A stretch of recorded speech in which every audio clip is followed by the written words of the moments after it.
साथ रहती थी। वो कॉलेज में पढ़ती थी और साथ ही में उसे पेंटिंग और स्केचिंग का बहुत शौक था। वो अक्सर ऑनलाइन शॉपिंग करके अपने लिए पेंटिंग का और ड्राइंग का सामान मंगवाती रहती थी। एक दिन राधिका अपना फोन चला रही थी कि तभी वो देखती है कि ऑनलाइन एक पेंटिंग बुक मिल रही थी जो बहुत सुंदर और बड़ी सी थी।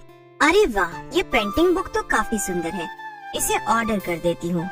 अब से इसी पेंटिंग बुक में मैं ड्राइंग किया करूँगी। राधिका उस बुक को ऑर्डर कर देती है और कुछ ही दिन में उसका पार्सल भी आ जाता है। वाह, ये पेंटिंग बुक तो आ गई और इसके साथ ये जो पेंसिल आई है ये भी कितनी खूबसूरत है। चलो अभी इस पर कुछ ड्रॉ करके देखती हूँ। राधिका उस पेंटिंग बुक पर एक गुलाब का फूल ड्रॉ करती है। वो एकदम असली जैसा लग रहा था। वाह, ये गुलाब का फूल तो एकदम असली लगता है। फूल बनाने के बाद राधिका किचन में कुछ खाने चली जाती है और इतनी ही देर में पेंटिंग बुक से गुलाब का फूल गायब हो चुका था और राधिका के गार्डन में वैसा ही फूल खिल गया था। जब राधिका किचन से लौटती है तब वो खाली पेंटिंग बुक देखकर हैरान रह जाती है। अरे, मेरे फूल की ड्राइंग कहाँ गई? कहीं दिख क्यों नहीं रही है? उफ, वो ये क्या हो रहा है? कुछ देर सो जाती हूँ, शायद मैं थकी हुई हूँ ज्यादा। राधिका सो जाती है और इस बात पर ज्यादा ध्यान नहीं देती। कुछ दिन बीत जाते हैं और एक दिन राधिका टीवी पर एक भूतिया शो देख रही थी। राधिका, क्या तुम इतनी रात गए ऐसी उटपटांग चीजें देखा करती हो? फिर रात में अगर तुम्हें डरावने सपने आए तो मुझसे आकर शिकायत मत करना। अरे नहीं नहीं माँ, आप चिंता मत करो, मैं बस इसे बंद ही कर रही हूँ।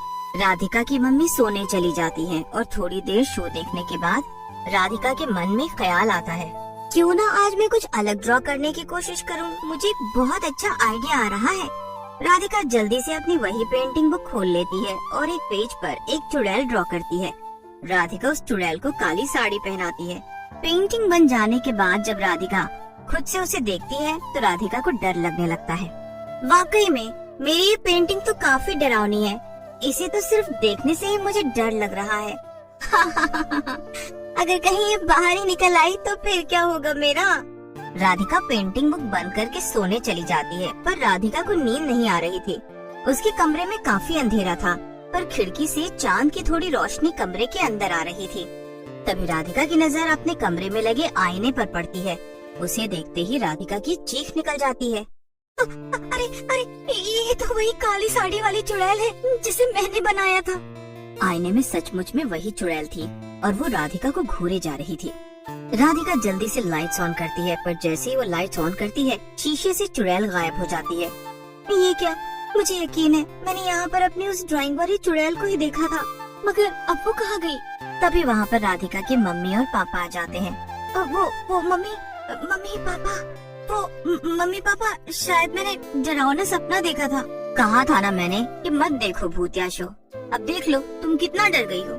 हाँ मम्मी, आप बिल्कुल ठीक कह रही थी। अब से मैं कभी भी ऐसे डरावने शोज नहीं देखूंगी।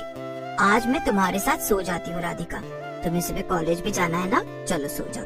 राधिका वैसे तो सो जाती है, पर सुबह उठने के बाद भी वो उस काली साड़ी वाली चुड़ैल के बारे में ही सोच रही थी।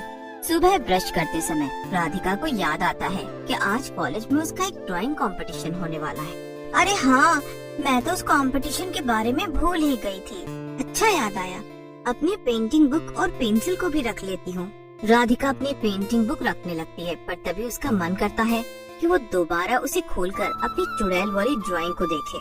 पर बुक खोलने के बाद राधिका के होश उड़ जाते हैं। उस बुक के अंदर काली साड़ी वाली चुड़ैल की पेंटिंग गायब हो चुकी थी। ये कैसे हो सकता है भला? वो ड्राइंग कहाँ चली गई? किसी ने उसे मिटा दिया क्या, या फिर किसी ने उस पन्ने को ही फाड़ दिया? अरे मेरा तो सर ही चकरा रहा है, मुझे तो कुछ समझ ही नहीं आ रहा है। तभी राधिका को कुछ सूझता और वो जल्दी से पेंसिल लेकर अपनी ड्राइंग बुक में एक सेब ड्रॉ करती है और कुछ देर इंतजार करती है। तभी अचानक से वो सेब ड्राइंग बुक में से गायब होकर उसके सामने वाले टेबल पर आ जाता है। अरे इसका मतलब कि ये जादुई पेंटिंग बुक है, इसमें जो भी बनाओ वो बाहर आ जाता है। कमाल हो गया। नहीं, पर एक मिनट, अगर इसमें से सब चीजें बाहर निकल जाती हैं तो इसका मतलब ये कि वो काली साड़ी वाली चुड़ैल जो मुझे कल अपने कमरे में दिखी थी वो असली चुड़ैल थी। राधिका का ये सब सोचकर डर के मारे बुरा। अब मैं क्या करूं? सबसे पहले तो मैं मीना को घर पे बुलाती हूँ, अब वही कोई रास्ता निकालेगी। मीना राधिका की बेस्ट फ्रेंड थी। बचपन से ही मीना और राधिका साथ में पढ़ी थी। राधिका जल्दी से मीना को घर पे बुला लेती है और उसे सब बता देती है। हे